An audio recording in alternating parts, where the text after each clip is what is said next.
Hello student, this is class 8 science.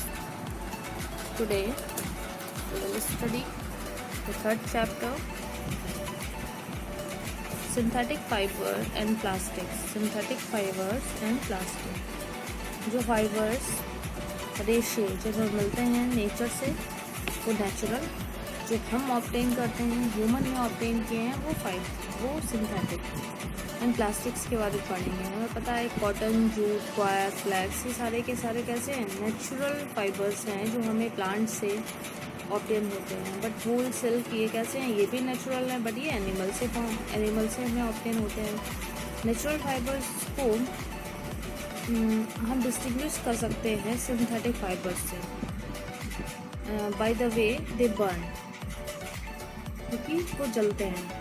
Synthetic fibre जैसे nylon, polyester ये सारे के सारे जलाने पर, बर्न करने पर मेल्ट हो जाते हैं और एक स्मेल देते हैं, पर प्लास्टिक बर्न हो रही है।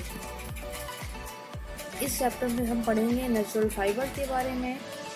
Natural fibres like cotton, wool, jute, coir and flax के बारे में। Synthetic fibres nylon, rayon, polyester, acrylic. Properties of synthetic fibres के बारे में पढ़ेंगे कि सिंथेटिक फाइबर्स की प्रॉपर्टीज़ क्या होती है, उसकी स्ट्रेंथ कैसी होती है, elasticity, resistance of biological attack, affinity of dyes, resistance to acid and alkalis, inflammation etcetera. Plastics 2 types की होती हैं, thermosets and thermoplastics. And now fibres, what are fibres made of. Fibres जो है वो किससे बनते हैं। फाइबर्स जो है वो केमिकल सब्सटेंसेस होते हैं और ये बहुत सारे मॉलिक्यूल्स के मिलने से बनते हैं। मीन्स हम कह सकते हैं कि ये पॉलीमर्स होते हैं। पॉलीमर्स का मतलब है when many monomers combine then form polymer by the process of addition polymerization, by the process of condensation polymerization etc. Monomers क्या है, सिंगल यूनिट, किसी भी मॉलिक्यूल की जो सिंगल यूनिट होती है और हम कह सकते हैं बेसिक यूनिट जो होती है वो मोनोमर होती है। बहुत सारे जब मोनोमर जुड़ जाते हैं अलग अलग प्रोसेस से तो वो एक पॉलीमर, बड़ा सा मॉलिक्यूल, बहुत लार्ज मॉलिक्यूल फॉर्म करते हैं जिसे हम फाइबर कह देते हैं। फाइबर्स जो होते हैं वो मेनली 2 टाइप्स के होते हैं, natural fibre and synthetic fibre. Natural fibres वो होते हैं जो नेचर से ऑब्टेन होते हैं, सिंथेटिक वो होते हैं जो ह्यूमन से ऑब्टेन होते हैं, जो हमने सेल्फ बनाए हैं। जैसे नेचुरल फाइबर में कॉटन, सिल्क, वूल, जूट, क्वायर एक्सेट्रा आ जाते हैं। जैसे सेलुलोज जो है वो भी एक फाइबर है। कॉटन फाइबर जो है वो सेलुलोज से मिलता है। सेलुलोज क्या है, सेलुलोज जो है वो पॉलीमर है ग्लूकोज मॉलिक्यूल का। इट मीन्स सेलुलोज का जो मोनोमर है वो क्या है, ग्लूकोज है। ग्लूकोज ने मिलकर के बना दिया सेलुलोज और सेलुलोज से हमें मिल गया कॉटन फाइबर। सिंथेटिक फाइबर में आते हैं नायलॉन, रेयॉन एंड पॉलिस्टर। ये सारे के सारे सिंथेटिक फाइबर्स हैं। इन्हें भी 2 पार्ट्स में डिवाइड किया गया है, 2 ग्रुप में डिवाइड किया गया है। एक तो वो जो रीजनरेटेड सिंथेटिक फाइबर होते हैं जो कि नेचुरल मटेरियल से मिलकर के बनाए जाते हैं, और दूसरे वो होते हैं जो ट्रू सिंथेटिक होते हैं। मीन्स वो पूरे तरीके से केमिकली बनाए जाते हैं।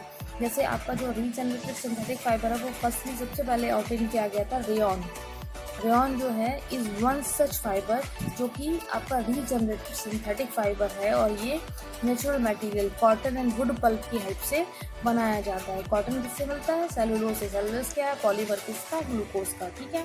ट्रू सिंथेटिक फाइबर की अगर हम बात करें, ये एंटायरली पूरी तरीके से किससे बने होते हैं, केमिकल से बने होते हैं। नेचुरल फाइबर जितने भी हैं वो आप नेचुरल मटेरियल्स जो है वो इनमें यूज़ नहीं होते हैं, इसीलिए इन्हें ट्रू सिंथेटिक फाइबर कहते हैं। प्रॉपर्टीज़ की अगर हम बात करें तो सिंथेटिक फाइबर की प्रॉपर्टीज़ जो होती हैं, इनकी स्ट्रेंथ ऑफ फाइबर की अगर हम बात करें तो सिंथेटिक फाइबर बहुत ज़्यादा स्ट्रॉन्ग होते हैं, जिन्हें आसानी से हम टीयर नहीं कर सकते हैं और हमें इन्हें डेली यूज़ कर सकते हैं, और ये लॉन्ग लास्टिंग होते हैं।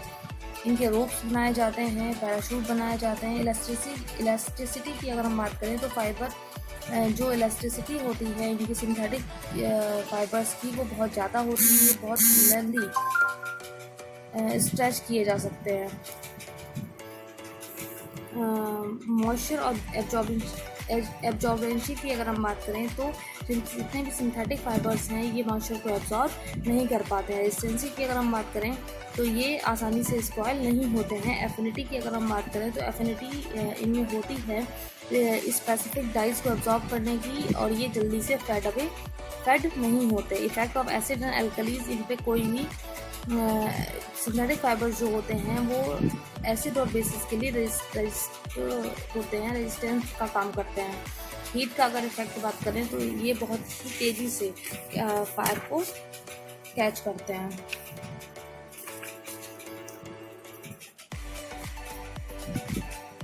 सम सिंथेटिक फाइबर्स की अगर हम बात करें तो सिंथेटिक फाइबर आपके rayon, nylon, polyester, acrylic are some synthetic fibre. Rayon की अगर हम बात करें, रेयॉन जो है वो फर्स्ट मैनमेड फाइबर है और ये हमें नेचुरल फाइबर से ऑब्टेन हुआ था।